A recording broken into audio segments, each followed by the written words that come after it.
In classical mythology, Priam is famous for being the king of Troy during the Trojan War and as the father of Hector and Paris. He lived an eventful and tragic life in his 80 years on Earth, but only his final year gets all the attention. Even then, the spotlight is on the likes of Achilles and Agamemnon far more than it is on him.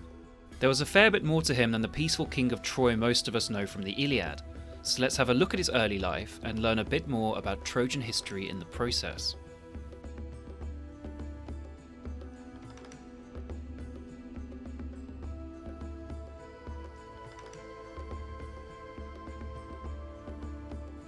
Priam's birth name was in fact Podarches, not Priam, and he was the grandson of Ilos, the founder of Ilium, capital city of the kingdom of Troy, which was in turn founded by his great-grandfather Tros.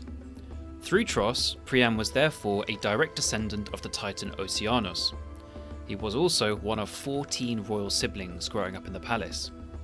But it was his father Laomedon, the then king of Troy, who first brought drama into Priam's life. Priam was a boy when two guests sent by Zeus arrived, none other than the gods Poseidon and Apollo in disguise. They'd had a spat with Zeus involving an attempted revolt. These are just god things, but Zeus being Zeus foiled their plan and punished them by making them serve Laomedon at Troy. This theme of divine servitude towards royals is a common one in mythology. Now, Laomedon was not a particularly generous host, however, so Poseidon and Apollo decided to put his hospitality to the test. They built huge and impressive walls around Ilium, which would later keep Agamemnon out of them for a full decade, but Laomedon at the time refused to even pay them, let alone reward them. In revenge, Apollo sent a plague and Poseidon a Chaetos, a sea monster, to ravage the lands and the citizens of Troy. So even as a child, Priam had to deal with a lot. Not only did he have to bear these symphorai, these disasters, but on the authority of an oracle, he had to watch his sister Hesione being offered up to the monster by Laomedon, her father, in sacrifice to appease the angered gods. Here is the scene as it stands. Troy is filled with terrified people. The air is thick with disease, and tied to a rock amid crashing waves and roars of a monster is the Princess Hesione, the monster's next meal. But a man appeared just when the moment needed him, the hero of heroes, Heracles himself. He offered to kill the monster if Laomedon gave him some horses. These weren't just any horses either, they were magic, and so fast they could run on water. They were in fact a gift from Zeus to Tros, an apology for kidnapping his beautiful young son Ganymede, Priam's great uncle. The horses were thus passed down to Laomedon through Ilos, and Heracles naturally wanted them. So Laomedon agrees to the bargain. Heracles killed the monster in typically Heraclean fashion, and again, Laomedon refused him the reward in typically Laomedonic fashion. And of course the mighty son of Zeus was angry.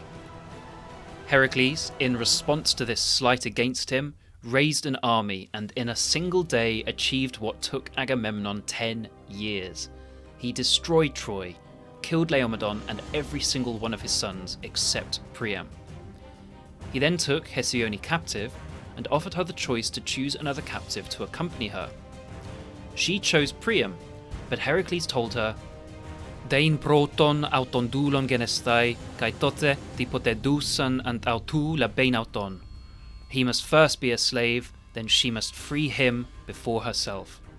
So Hesione bought his freedom with her golden veil, and thereon Podarches, remember I said that was his first name, became Priamos, anglicised as Priam, from the word priamai, to buy.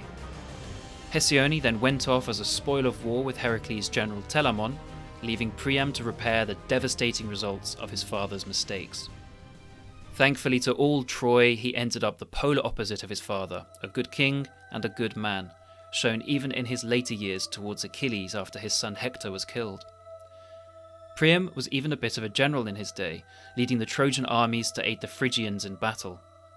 It may have been during this time that he met his wife Hecuba, said by some to be a Phrygian princess. But for the most part he was a peaceful man, beloved by his wife, his sons and daughters, and by his people. Sadly, as we know, he lost everything in his 80th year when he was eventually slain by Neoptolemus, son of Achilles.